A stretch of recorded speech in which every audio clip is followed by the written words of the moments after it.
Using a safe open pry tool, you are going to run it along the sides, top, and bottom of the back housing. This will separate the clips holding your back housing to your phone itself.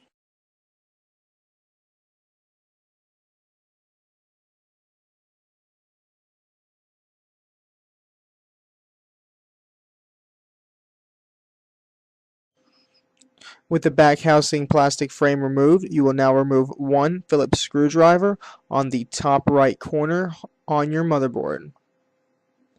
Once that screw is removed, you will remove the tape shown in the next sequence, which is a heat induction tape. Under that piece of tape are two flex cables held in by jawbone connectors. You will release these two jawbone connectors.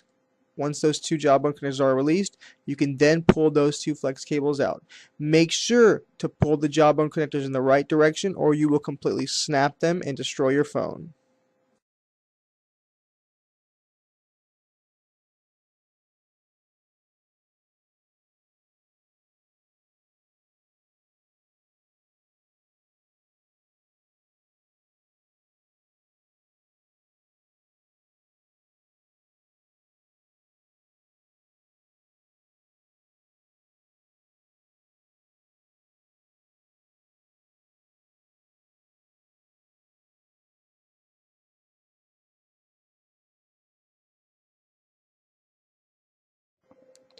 Next, you will remove the plastic covering your volume cables on the right side of the phone.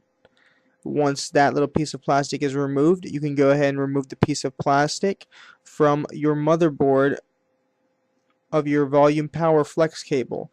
Make sure not to detach it from the actual motherboard, but simply just pull it out as shown here.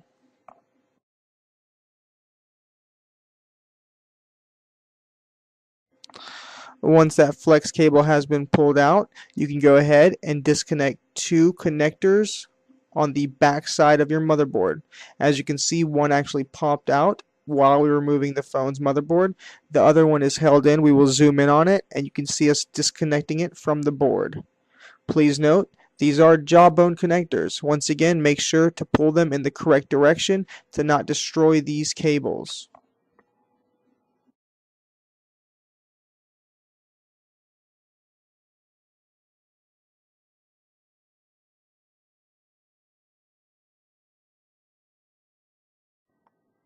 Once that cable is released, go ahead and pull it loose. Don't worry about being too careful with this if your touchscreen is cracked, as that is the touchscreen cable. And since you are replacing your touchscreen, you can break that cable.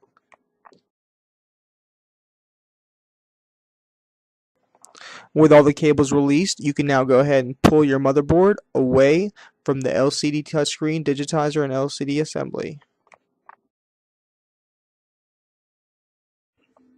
Using a hot air heat gun or a blow dryer, you are going to heat up the top, bottom, and sides of your front touchscreen glass digitizer. This will loosen up the adhesive which holds your touchscreen glass to the LCD. This process may take about 3 to 4 minutes to properly heat up the front. Make sure not to stay on one area too long or you could damage the LCD underneath your touchscreen glass. Once adequate heat has been applied, use a guitar pick or your safe open pry tool. This will help you separate the glass from the LCD. Do not push the guitar pick or pry tool down into the LCD. More so, you will notice that there is a crease between your glass and the LCD. Always start from the top on the HTC Sensation 4G, because on the bottom where the volume, home button, back button are, excuse me, not volume button, but the home button, back button are, there is a cable underneath that and it's held in with adhesive. You do not want to rip that cable. I will show in the next sequence how we safely separated it without ripping that cable underneath.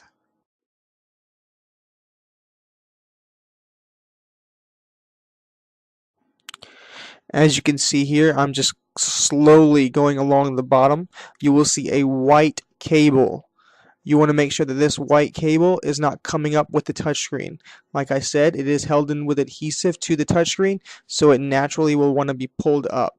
Just go ahead and push it down as you're going along the bottom of the touchscreen. Be very careful during this process, because if you do rip this cable, your buttons on the very bottom will not light up.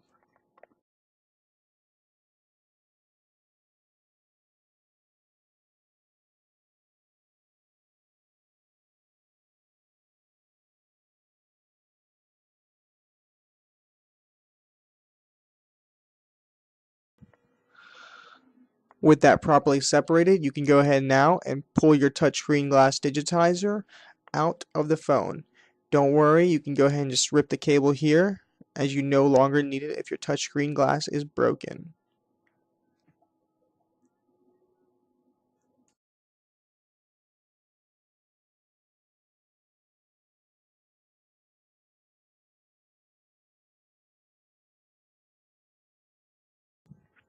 If any fingerprints get on your LCD, go ahead and use a microfiber cloth to clean up your LCD.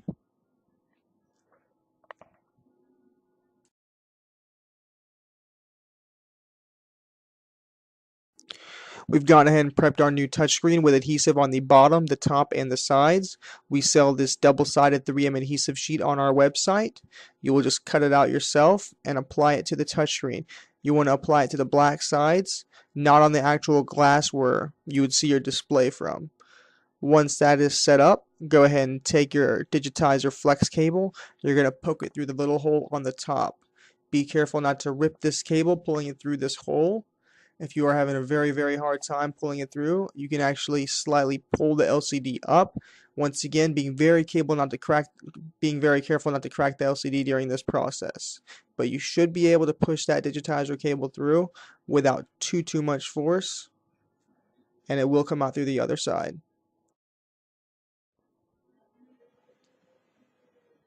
Once the cable is properly through, you're going to go ahead and want to remove all the adhesive on the sides, the top, and the bottom, the one layer, so that you can safely apply it. If needed and you got fingerprints on your screen or LCD, once again just use the microfiber cloth to wipe those off before applying everything down.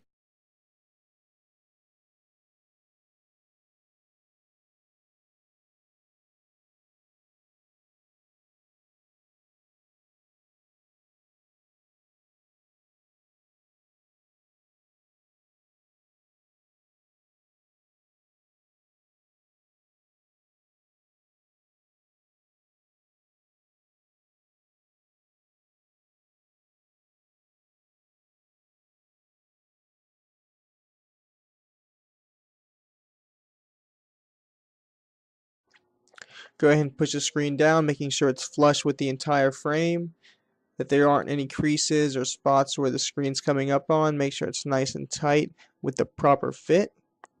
And then once that is done, you can go ahead and start the complete reassembly of your phone.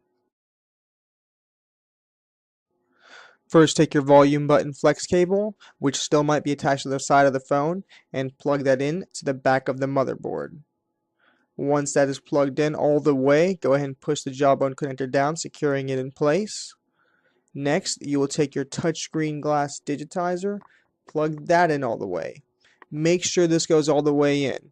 If for some reason your touchscreen is not working after you've completely reinstalled your phone, this is the very first thing you want to check. You want to make sure that this jawbone connector was in fact plugged all the way in and one side wasn't out and that it's perfectly flush.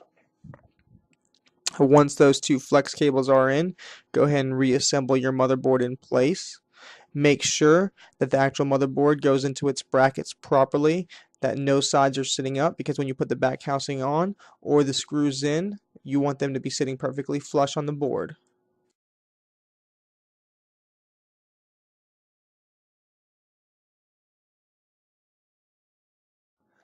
Take the power button flex cable ribbon, properly place it into its correct spot, fold it into the top of the back housing, make sure it's still clicking, push in all the sides of the top and the bottom. Once the top is properly secured, go ahead and take that Phillips screw that we took out earlier and place it back in onto the top of the motherboard.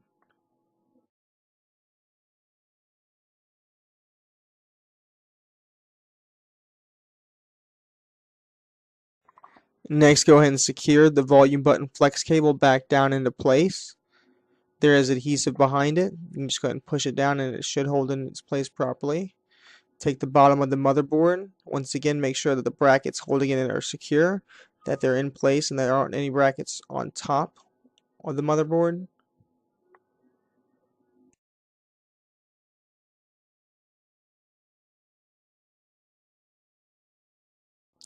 Once that is ensured, you can go ahead and plug in the two flex cable ribbons. Once the two flex cable ribbons are properly plugged in, you can go ahead and push down on their jawbone connectors, securing them in place. Make sure these ribbons are completely pushed in.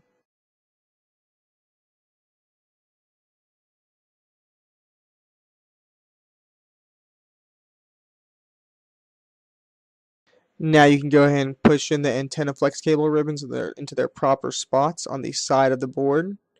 Make sure they go into these little grooves and that they stay down. You don't want them coming up or staying on the side, interfering with your battery, your back housing cover later on when you put that back on.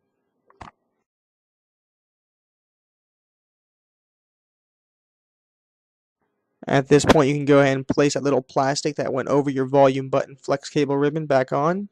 Make sure you line it up properly and put it on the correct side. You will notice that the grooves perfectly match up if you have chosen the correct